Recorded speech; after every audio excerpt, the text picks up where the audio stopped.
Australia ਤੇ Canada ਨੇ Ukraine ਦੀ ਰਾਜਧਾਨੀ Kyiv ਵਿੱਚ ਸੁਰੱਖਿਆ ਚਿੰਤਾਵਾਂ ਦੇ ਮੱਦੇਨਜ਼ਰ ਅਤੇ ਦੂਤਘਰ ਦੇ ਕੰਮਕਾਜ ਨੂੰ ਅਸਥਾਈ ਤੌਰ ਤੇ ਬੰਦ ਕਰ ਦਿੱਤਾ ਹੈ। ਆਸਟ੍ਰੇਲੀਆਈ ਵਿਦੇਸ਼ ਮੰਤਰੀ ਮੌਰਿਸ ਪੈਨੇ ਨੇ ਐਤਵਾਰ ਨੂੰ ਕਿਹਾ ਕਿ ਆਸਟ੍ਰੇਲੀਆ ਨੇ ਕੀਵ ਵਿੱਚ ਆਪਣੇ ਦੂਤਘਰ ਦੇ ਕੰਮਕਾਜ ਨੂੰ ਬੰਦ ਕਰ ਦਿੱਤਾ ਹੈ ਅਤੇ ਡਿਪਲੋਮੈਟਿਕ ਸਟਾਫ ਨੂੰ ਯੂਕਰੇਨ ਦੇ ਸ਼ਹਿਰ ਲਵੀਵ ਵਿੱਚ ਇੱਕ ਅਸਥਾਈ ਦਫ਼ਤਰ ਵਿੱਚ ਟ੍ਰਾਂਸਫਰ ਕਰ ਦਿੱਤਾ ਗਿਆ ਹੈ। ਵਿਦੇਸ਼ ਮੰਤਰੀ ਪੈਨੇ ਨੇ ਆਪਣੇ ਬਿਆਨ ਵਿੱਚ ਕਿਹਾ ਕਿ ਯੂਕਰੇਨ ਨਾਲ ਲੱਗਦੀ ਸਰਹੱਦ ਤੇ ਰੂਸੀ ਸੈਨਿਕਾਂ ਦੇ ਨਿਰਮਾਣ ਕਾਰਨ ਵਿਗੜਦੀ ਸੁਰੱਖਿਆ ਸਥਿਤੀ ਦੇ ਮੱਦੇਨਜ਼ਰ ਸਰਕਾਰ ਨੇ ਕੀਵ ਵਿੱਚ ਆਸਟ੍ਰੇਲੀਆਈ ਦੂਤਾਵਾਸ ਤੋਂ ਸਟਾਫ ਨੂੰ ਵਾਪਸ ਲੈਣ ਅਤੇ ਅਸਥਾਈ ਤੌਰ ਤੇ ਦੂਤਾਵਾਸ ਨੂੰ ਬੰਦ ਕਰਨ ਦਾ ਫੈਸਲਾ ਕੀਤਾ ਹੈ। ਵਿਦੇਸ਼ ਮੰਤਰੀ ਨੇ ਕਿਹਾ ਕਿ ਯੂਕਰੇਨ ਵਿੱਚ ਆਪਣੇ ਨਾਗਰਿਕਾਂ ਨੂੰ ਕੌਂਸਲਰ ਸਹਾਇਤਾ ਪ੍ਰਦਾਨ ਕਰਨ ਦੀ ਆਸਟ੍ਰੇਲੀਆ ਦੀ ਸਮਰੱਥਾ ਘਟ ਸਕਦੀ ਹੈ। ਪੈਨੇ ਨੇ ਕਿਹਾ ਕਿ ਅਸੀਂ ਆਪਣੇ ਕਾਰਜਾਂ ਨੂੰ ਲਵੀਵ ਵਿੱਚ ਇੱਕ ਅਸਥਾਈ ਦਫ਼ਤਰ ਵਿੱਚ ਭੇਜ ਰਹੇ ਹਾਂ। ਆਸਟ੍ਰੇਲੀਆ ਨੂੰ ਤੁਰੰਤ ਯੂਕਰੇਨ ਛੱਡਣ ਦੀ ਸਲਾਹ ਦਿੱਤੀ ਜਾ ਰਹੀ ਹੈ ਕਿਉਂਕਿ ਸੁਰੱਖਿਆ ਸਥਿਤੀ ਥੋੜੇ ਸਮੇਂ ਵਿੱਚ ਵੀ ਬਦਲ ਸਕਦੀ ਹੈ।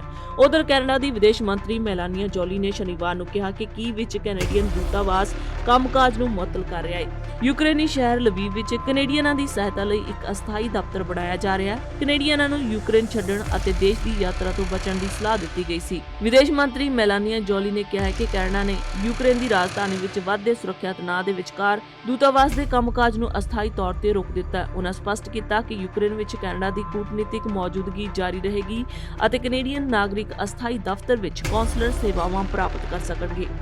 ਵਿਦੇਸ਼ ਮੰਤਰੀ ਜੋਲੀ ਨੇ ਕਿਹਾ ਕਿ ਇਸ ਨਾਲ ਕੌਂਸਲਰ ਸੇਵਾਵਾਂ ਪ੍ਰਦਾਨ ਕਰਨ ਦੀ ਸਾਡੀ ਸਮਰੱਥਾ ਸੀਮਤ ਹੋ ਜਾਵੇਗੀ।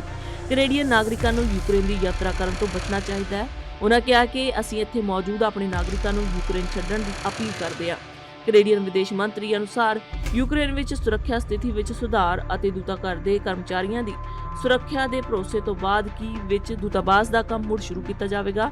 ਇਸ ਤੋਂ ਪਹਿਲਾਂ ਸ਼ਨੀਵਾਰ ਨੂੰ ਜਰਮਨ ਫੈਡਰਲ ਵਿਦੇਸ਼ ਦਫ਼ਤਰ ਨੇ ਜਰਮਨ ਨਾਗਰਿਕਾਂ ਨੂੰ ਕਿਸੇ ਵੀ ਗੈਰ ਜ਼ਰੂਰੀ ਪ੍ਰਵਾਲ ਨੂੰ ਖਤਮ ਕਰਨ ਅਤੇ ਜਿੰਨੀ ਜਲਦੀ ਹੋ ਸਕੇ ਵਾਪਸ ਜਾਣ ਲਈ ਕਿਹਾ। ਨਿਊਜ਼ੀਲੈਂਡ, ਬੈਲਜੀਅਮ ਅਤੇ ਫਿਨਲੈਂਡ ਸਮੇਤ ਹੋਰ ਦੇਸ਼ਾਂ ਵੱਲੋਂ ਵੀ ਇਸੇ ਤਰ੍ਹਾਂ ਦੀਆਂ ਸਲਾਹਾਂ ਜਾਰੀ ਕੀਤੀਆਂ ਗਈਆਂ ਨੇ।